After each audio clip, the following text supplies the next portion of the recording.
Our next presenter is Michael, and he is going to be talking about euthanasia, euthanasia, over assisted suicide. So, all right, and you can share your. All right. We've all felt pain before. Everyone has experienced different levels of pain. Pain is a funny thing like that. Sometimes it hurts very little, like a paper cut or when you bite your tongue. And other times, pain rocks your world. It dominates you like when you break a bone or get a big gash. I'm sure that in the moment, pain is the only thing you're going to talk about, the only thing you'll feel. It may seem like the only thing you understand, but eventually that pain will fade. That pain will leave, and you'll be fine. You'll return back to normal. But for some people, this pain never fades. It never goes away. The only way they can escape this pain is by kissing the world, the only world they've ever known, goodbye, and to die. So today, I'm here to inform you about the people who need to die to escape the pain. And they do this by using euthanasia. I can give you this speech because I've done extensive research on the topic. And I believe this topic is important to my audience because voting and euthanasia comes up in politics all the time. Also, we all have experienced death, pain, and disease. So we need to understand the topic before we can make decisions, life-altering decisions. Euthanasia is a very controversial topic. It has multiple positives.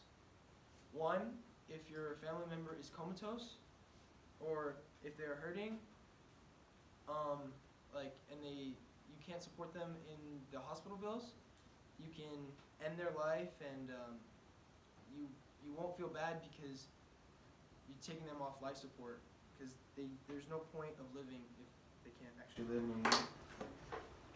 Another thing is elderly, disabled people, or people with terminal cancers who have no chance of survival are going to die eventually, so might as well end their pain before they have to experience the trauma that goes with living on with their disease. But no matter how good it might seem, there's still negatives. In reality, we're killing someone. We're ending their life. And also, if you kill someone who's on life support in a coma, they have no voice. They can't tell us whether they want to die or they want to live. So in reality, you're killing not only a person, but also their voice. My first positive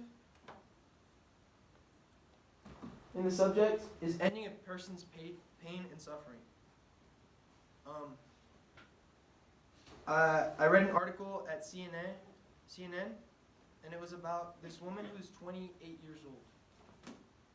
She had terminal brain cancer. She had a tumor on her brain, and that tumor put her through excruciating pain. That's all her life was centered around, was pain. But because of the laws in America, she couldn't die. She physically could not be killed unless she died by cancer. So when her family talked to a doctor who said he would put her under the drugs to kill her, her whole mood changed. She went from sad and depressed to quite happy. She had never been so excited for something in her entire life, is what she told her family members. The warm embrace of death normally terrifies people.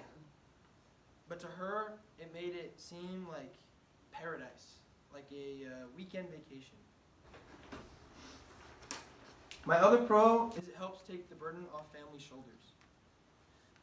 You may not know this, but many families have a family member who is on life support or is terminally ill. And although no matter how much the family loves this member, it is extremely expensive to take care of them. Those hospital bills just add up, and there's no way for families to afford it. So sometimes the easiest way to end the burden on their family is to end the patient's life.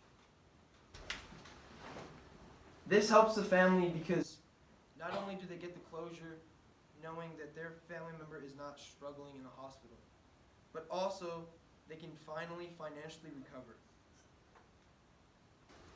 Although this is very nice, the person is dead forever.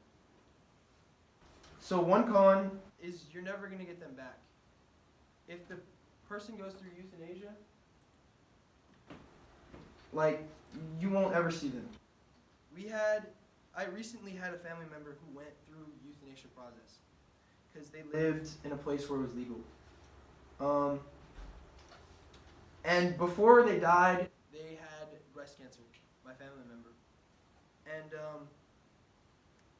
they were in so much pain and agony that we decided to just give them the pain medicines until they slowly fell asleep. But the problem with that is now they're not there to meet my little baby brother.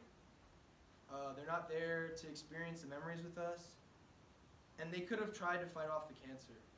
But in the end, they just decided to give up. For patients who are in a coma and have no voice, they can't decide for themselves. How would you know on whether or not they'd want to die or live? We technically are killing them without understanding them at all. And really, it's a tough decision on families. In conclusion, by informing you of the effects of euthanasia on suffering patients and lifting the cost burden while also ending someone's... In conclusion to my speech, by informing you the effects of euthanasia, I have told you about how suffering patients ask and beg for the sweet release of death, and how suffering families trying to support them need them to die to lift the cost burden. But also, I've showed you the negatives on how killing someone means you'll never get them back. How do you feel about euthanasia?